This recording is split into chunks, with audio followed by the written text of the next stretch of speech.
Buenas noches. Continuamos con nuestro libro 27.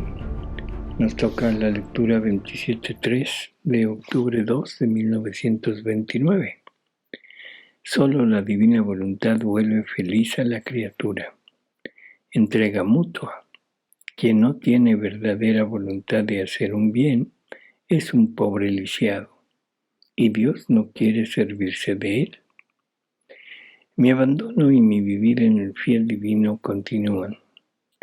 Oh, cómo es potente su fuerza creadora, cómo es deslumbrante su luz, que infiltrándose en las fibras más íntimas del corazón, las inviste y acariciándolas se hace lugar, y en ellas erige su trono de dominio y de mando, pero con tal dulzura raptora que la pequeñez de la criatura queda desaparecida, pero feliz de quedar sin vida y perdida en el fiel divino. Oh voluntad adorable, si todos te conocieran, cómo amarían el perderse en ti para readquirir tu vida y ser felices con la misma felicidad divina.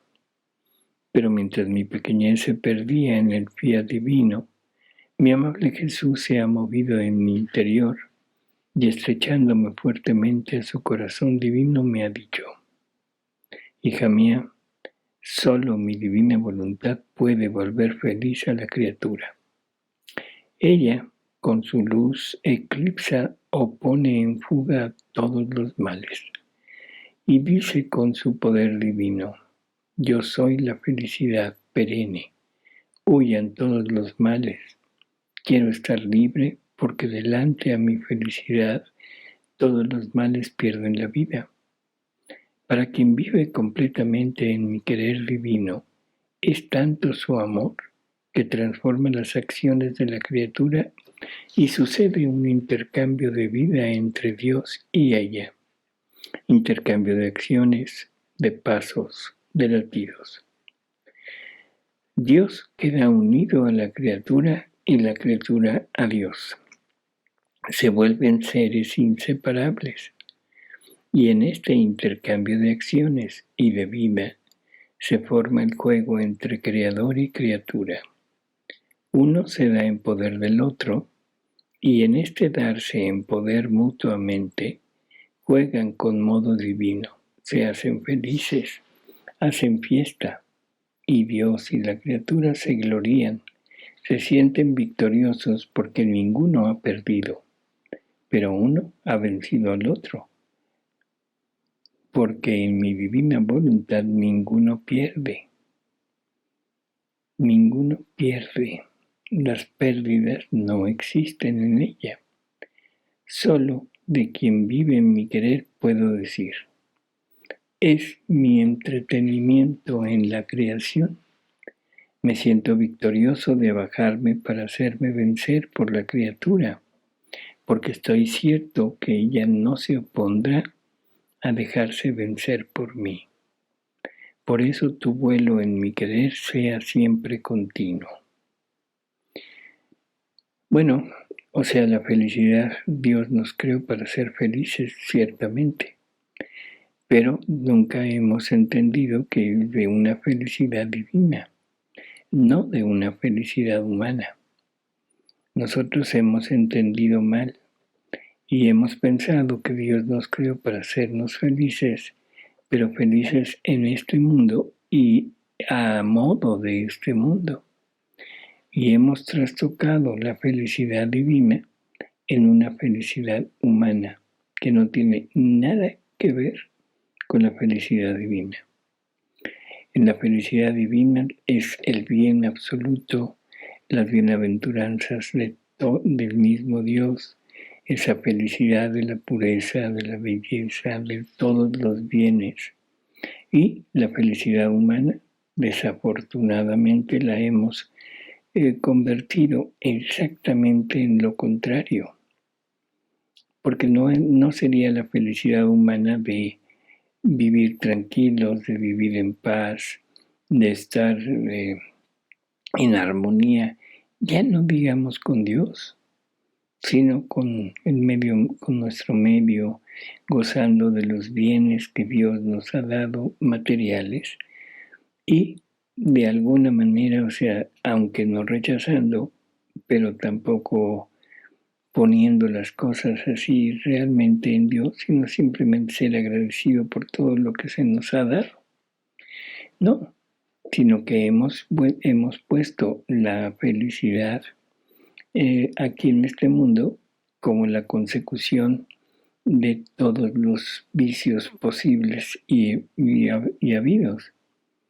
La hemos considerado como el hedonismo, o sea, una vida cómoda, una vida feliz sin importar los costos, una vida donde no haya responsabilidad, donde no haya obligaciones, una vida donde lo único que cuente sea el placer, el poder, el tener, y que esto nos lleve a determinadas situaciones no queridas, no adecuadas, pues no me importaría mucho. Entonces, lo que estamos haciendo es volvernos felices según nosotros, pero felices en el pecado, felices en la transgresión de la ley de Dios. Y esto es una oscuridad tremenda, no vemos absolutamente nada, no alcanzamos a distinguir todo el mal que esto conlleva, y Dios, lógico, no existe para nosotros. El final de todo esto, este final de esta vida, será la infelicidad eterna. O sea, hemos cambiado la felicidad, entre comillas, de la parte natural de nosotros, de la satisfacción de todos nuestros deseos, de todos nuestros gustos, dándole una completa, ¿cómo diríamos?, satisfacción a la parte humana sin tomar en cuenta la parte espiritual. La parte espiritual ha quedado olvidada. Así que, bueno, ese es el punto. Ahora, si aceptáramos, si tuviéramos esta noción de lo que Dios nos está ofreciendo, veríamos que es exactamente lo que todos han anhelado, el bien absoluto. Ese bien que una vez conseguido no deja lugar a ningún deseo, a ninguna cosa que haya quedado insatisfecha en nosotros, y que la podríamos resumir en algo muy sencillo, en el amor. En el amor, pero el amor no humano, no en el amor de deseo, no en el amor de pecaminoso, sino en el amor divino. Y nos dice Jesús que una vez llegando a ese punto de adquirir o de tener a la divina voluntad en nosotros, Dios vence a la criatura y la criatura vence a Dios. No se trata de estar sujetos a Dios, se trata de ser uno con Dios. Yo creo que esto es maravilloso lo que nos están proponiendo. Y continúa Jesús y dice, ¿es mi entretenimiento en la creación?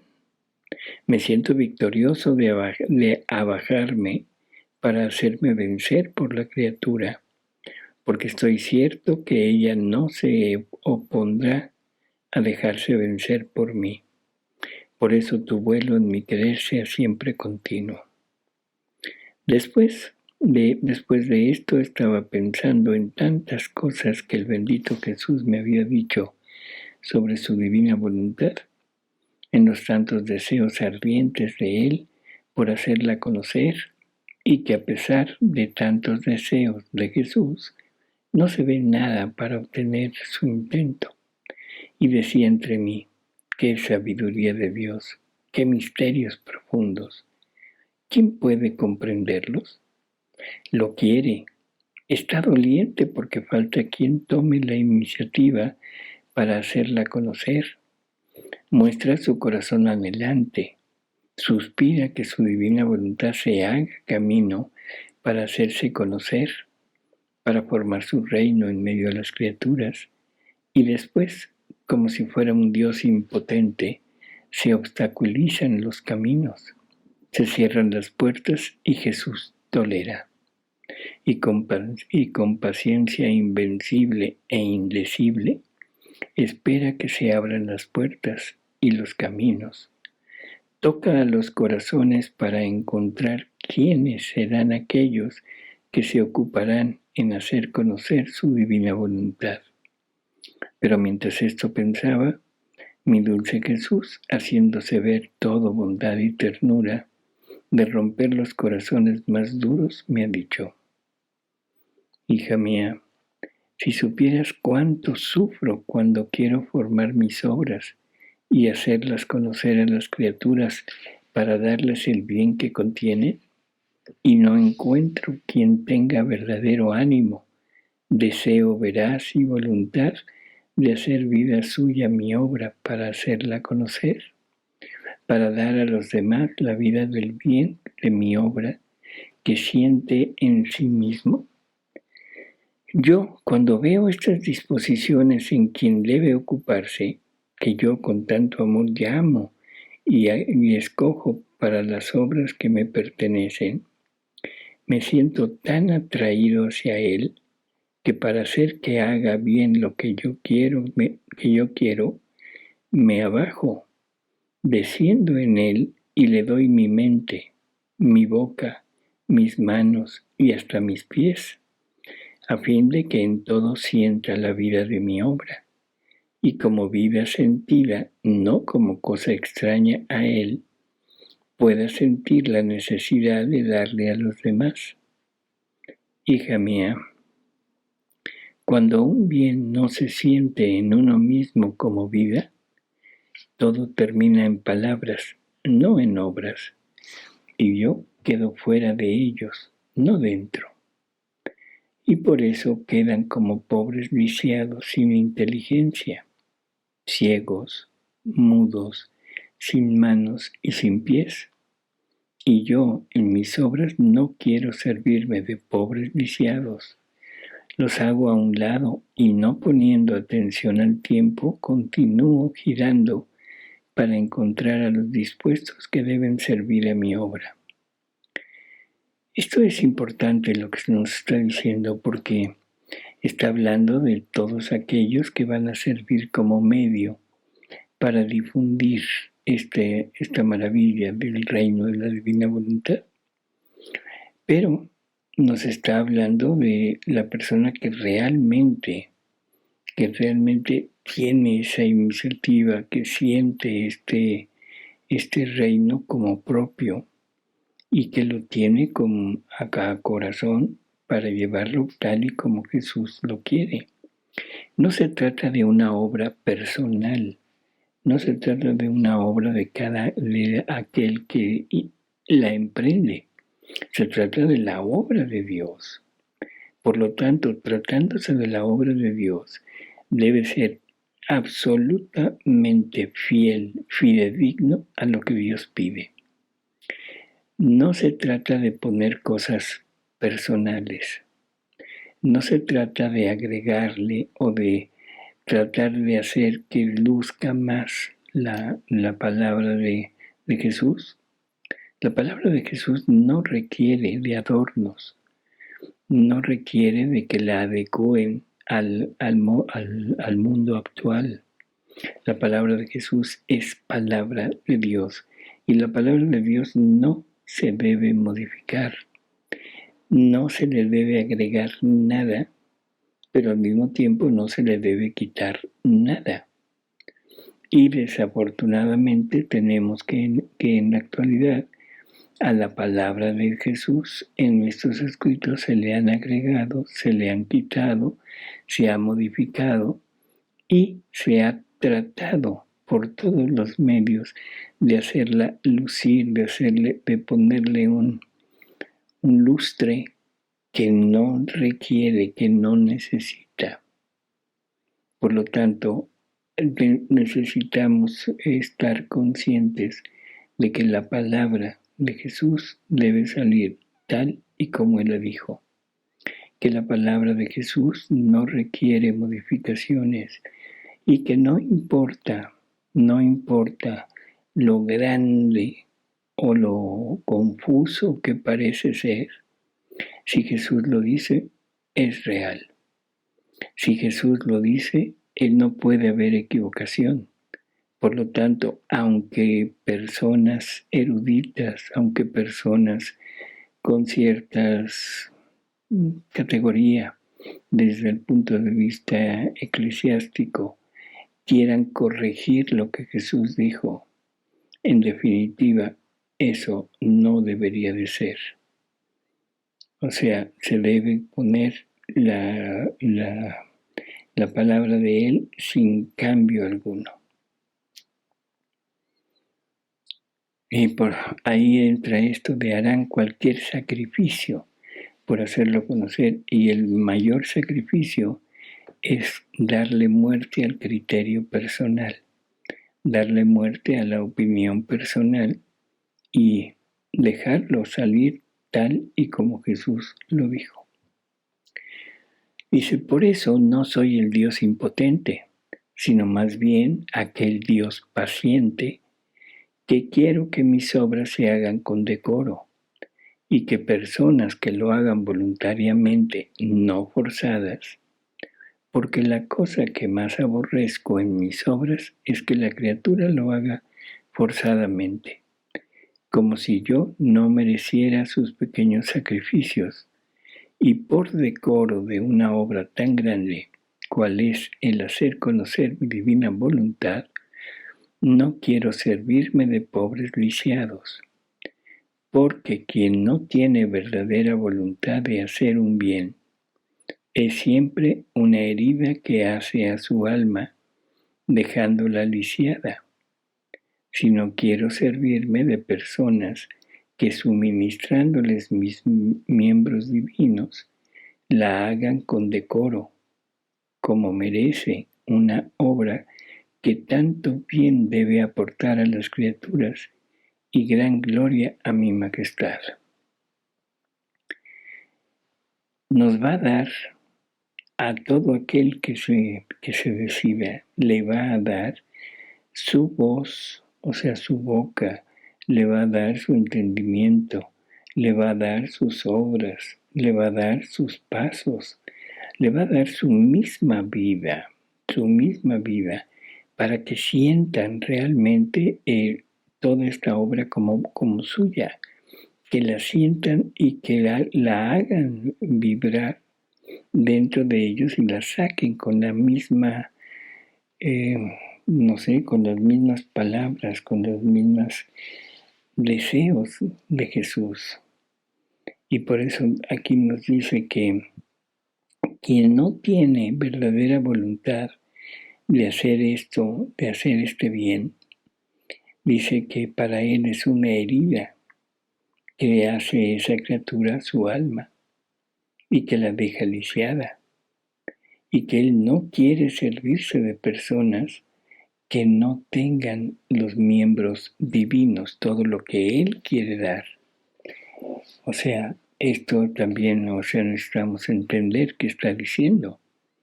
O sea, nos quiere dar su propia vida y sobre todo a las personas que quieran llevar esto adelante para que toda la obra la hagan con decoro. Así que, pues amigos, aquí está, esta es la propuesta y algo que es maravilloso, Jesús no obrará por sí mismo. Él quiere la cooperación de las personas, quiere la cooperación de la criatura en extender su reino y no va a apresurar las cosas, no va a obligar a nadie, sino simplemente tiene paciencia y escogerá y habrá personas que logren llevar esto adelante.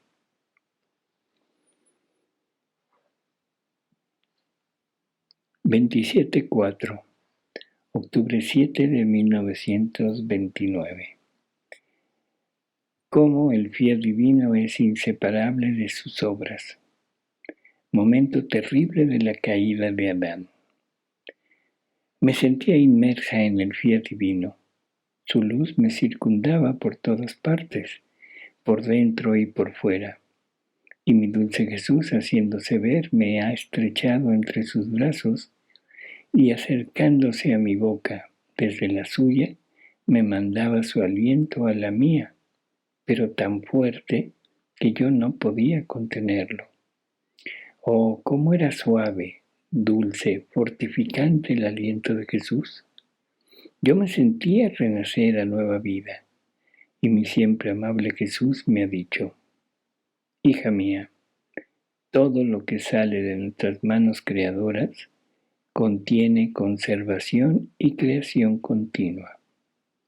Si nuestro acto creador y conservador se retirase del cielo, del sol y de todo el resto de la creación, todo perdería la vida, porque siendo la creación la nada, necesitan de ellos, en ellos, la obra del todo para conservarse.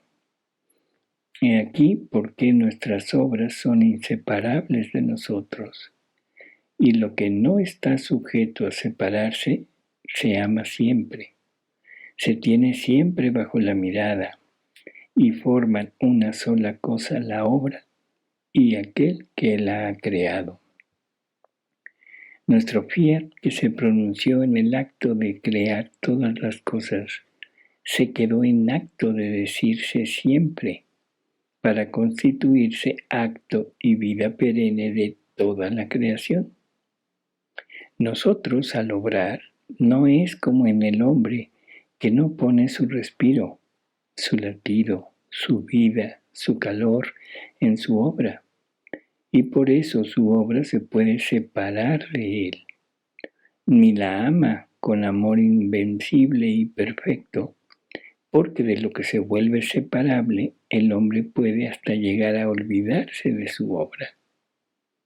En cambio, nosotros en nuestras obras es vida que ponemos, y se ama tanto que para conservarla hacemos como siempre nuestra vida y nuestra obra. Y si vemos peligro, como fue el del hombre, ponemos nuestra vida para salvar la vida que corre en nuestra obra.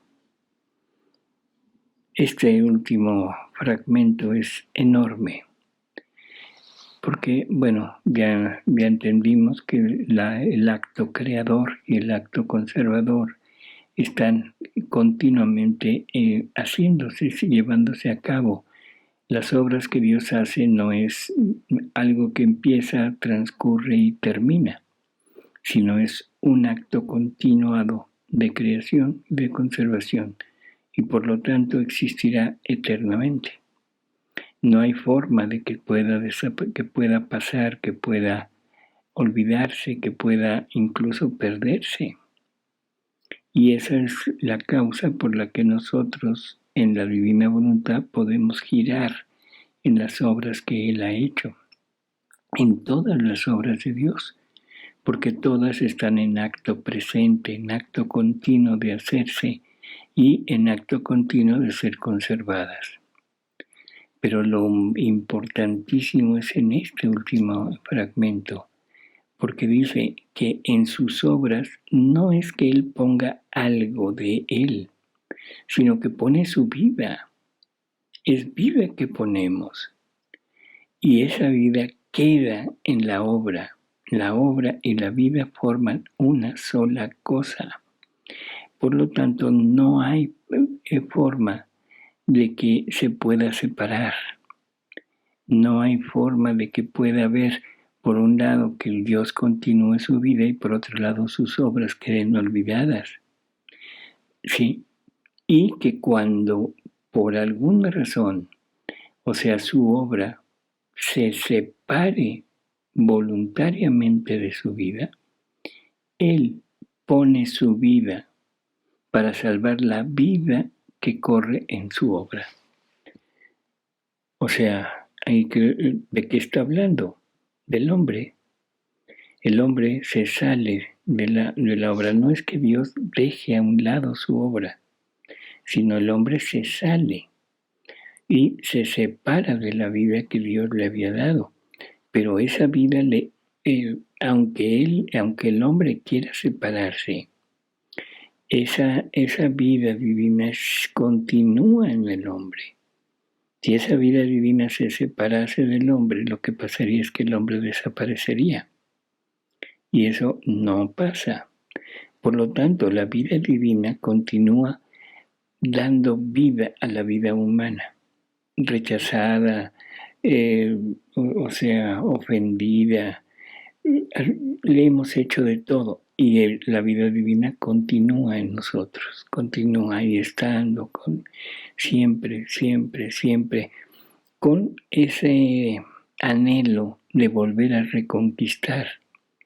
Y esa fue la causa de la redención, que Jesús pone su vida para salvar su vida en nosotros.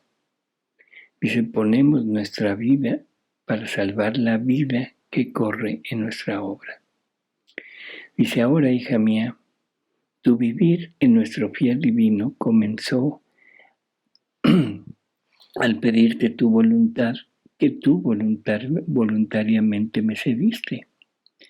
Y yo, cuando te vi darme tu querer, me sentí victorioso, y dándote mi aliento quise pronunciar mi fiat omnipotente en el fondo de tu alma, para renovar el acto de la creación. Este fiat lo repito siempre para darte vida continua en él, y conforme se repite, te conserva a ti y mantiene su vida en ti. He aquí por qué me sientes que frecuentemente dándote mi aliento renuevo tu alma, y la inseparabilidad que siento es mi voluntad divina que me hace amar con amor perenne lo que hemos depositado en ti. Esto es otra cosa importantísima.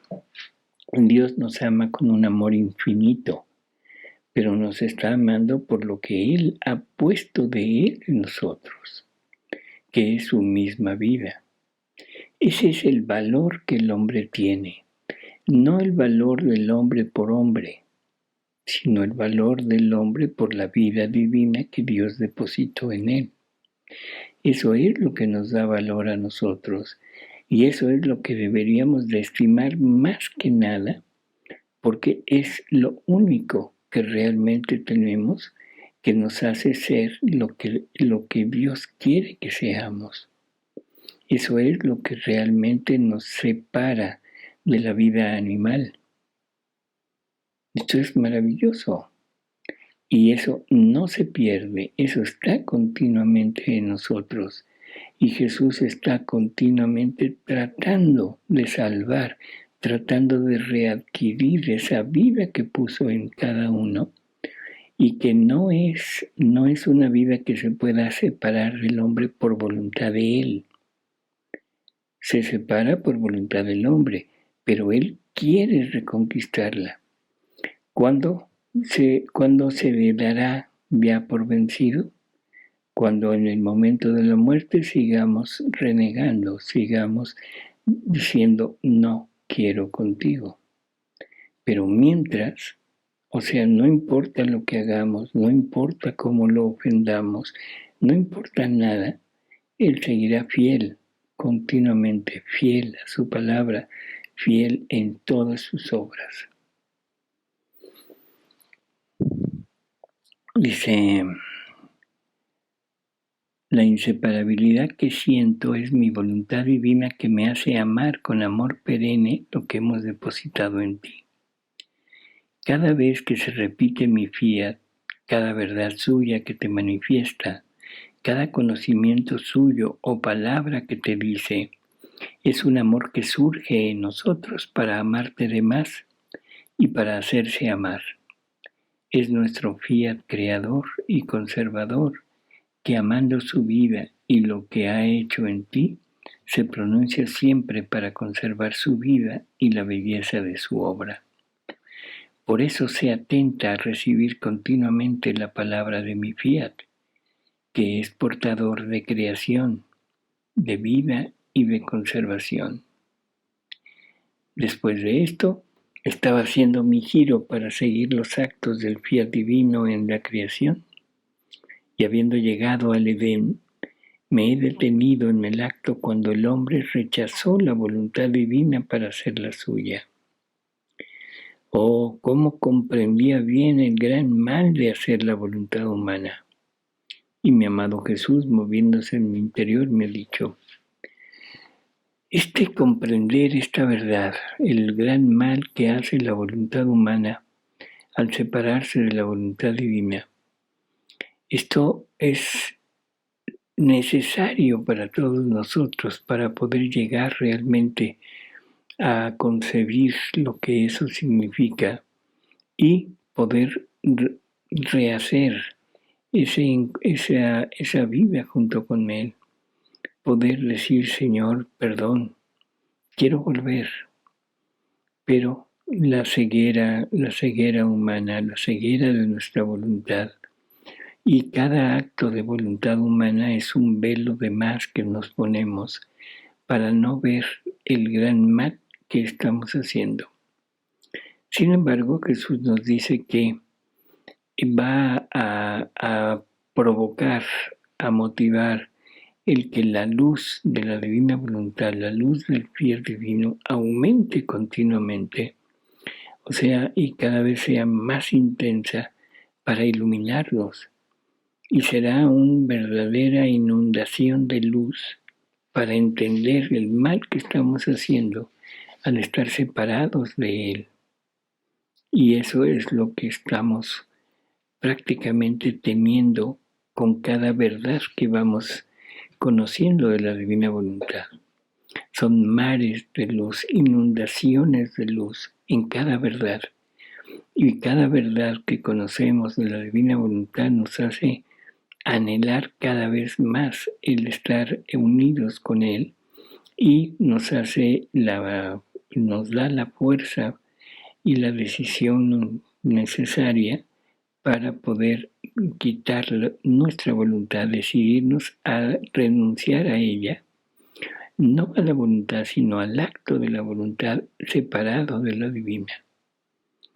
Así que esperemos que esta inundación, este diluvio de luz, de fuego, porque será luz, calor en nosotros, será un nuevo Pentecostés, una efusión de vida, una efusión del Espíritu Santo que inundará a toda la familia humana y no sin obligarnos. No se trata de forzarnos, se trata de que entendamos las cosas tal y como son y que la decisión que tomemos, aunque sea contraria a Dios, sea total y absolutamente apegada a la verdad.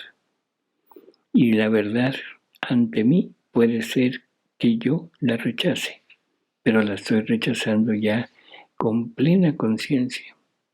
Aunque la mayoría de las personas, lo más seguro es que al darse cuenta del mal cometido, al darse cuenta de lo que estamos provocándole a nuestro Creador, volvamos a tener ese deseo de regresar, ese deseo de vuelta al paraíso terrenal para adquirir todo lo que nuestro primer Padre perdió y que ahora nuestro segundo Adán, Jesús, nos trajo y nos vuelve a dejar ahí, en la mesa, sobre la mesa, todos los bienes que Él nos dio en el momento de la creación.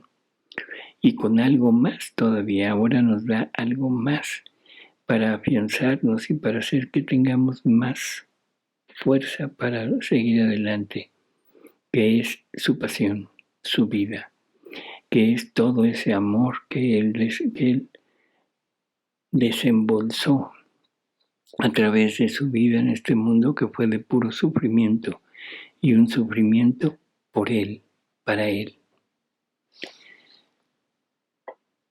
Dice, hija mía, cierto que fue terrible el momento de la caída de Adán.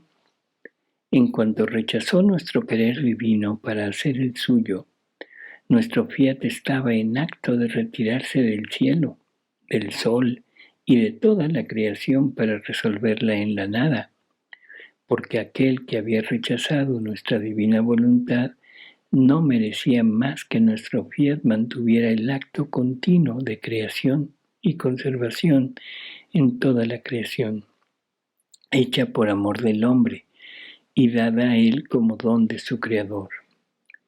Si no hubiera sido porque el Verbo eterno ofreció sus méritos previstos del futuro Redentor, como los ofrecí para preservar a la Virgen Inmaculada de la culpa original, todo se hubiera ido a la ruina. El cielo, el sol se habrían retirado de nuestra fuente, y retirándose nuestra divina voluntad, todas las cosas creadas hubieran perdido la vida.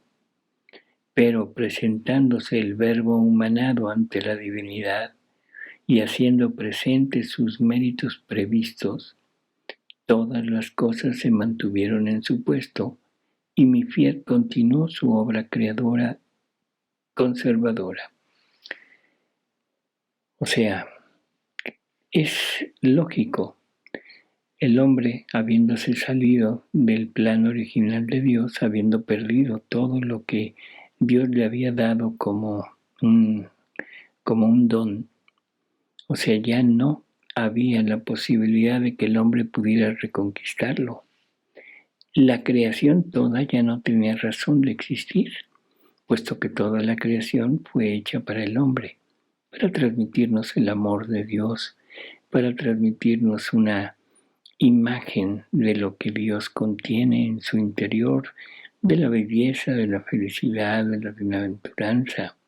O sea, Dios depositó una imagen de sus bienes, de sus dones, de sus atributos en cada cosa creada. Depositó un amor para cada uno de nosotros, pero un amor infinito. Depositó todo lo que el valor de un acto divino, y todo para darse a nosotros. Y no solo eso, sino que su voluntad se quedó en las cosas creadas, no como vida, sino como para traérnosla, para que fuera ella la que nos lo trajera, y que cada vez que nosotros recibiéramos un bien de la creación, junto con eso recibiéramos su voluntad de nosotros para hacer crecer la vida divina que Dios había depositado en nosotros, o sea, y hacerla crecer con todos los bienes y todos los actos divinos que Dios había puesto en cada cosa creada. Esa era la finalidad. Como el hombre ya no tenía la posibilidad de hacerlo, en ese momento Dios ya no tenía el por qué continuar con toda esta obra creadora. Pero el que sale garante ante el Padre es el Verbo encarnado o el Verbo en su humanidad que se ofrece. O sea, Él se ofrece ante la divinidad y dos cosas.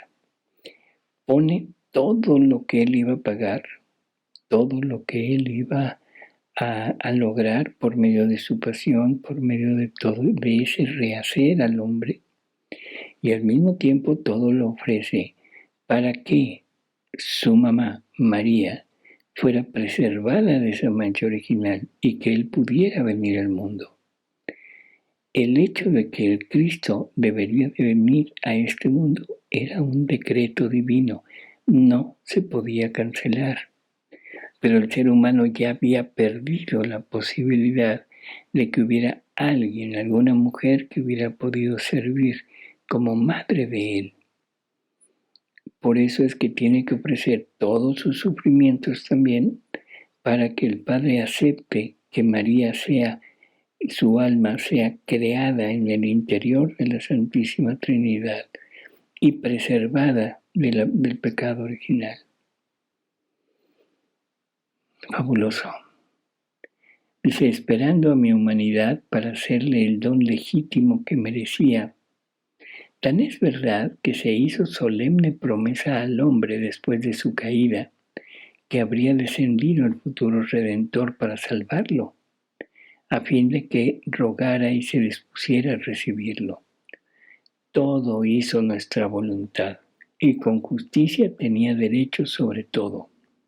El hombre, con hacer su voluntad humana, le quitaba sus derechos divinos. Por eso no merecía que el sol le diese la luz, y conforme la luz lo investía, se sentía arrancar los derechos de su luz. Cada cosa creada que tomaba y gozaba eran tantos desgarros que le hacía. Si no hubiera sido por mi humanidad, para el hombre todo hubiera estado perdido. Por eso el no hacer mi divina voluntad encierra todos los males y perder todos los derechos del cielo y de la tierra. El hacerla encierra todos los bienes y hace adquirir todos los derechos humanos y divinos. Hasta luego, amigos.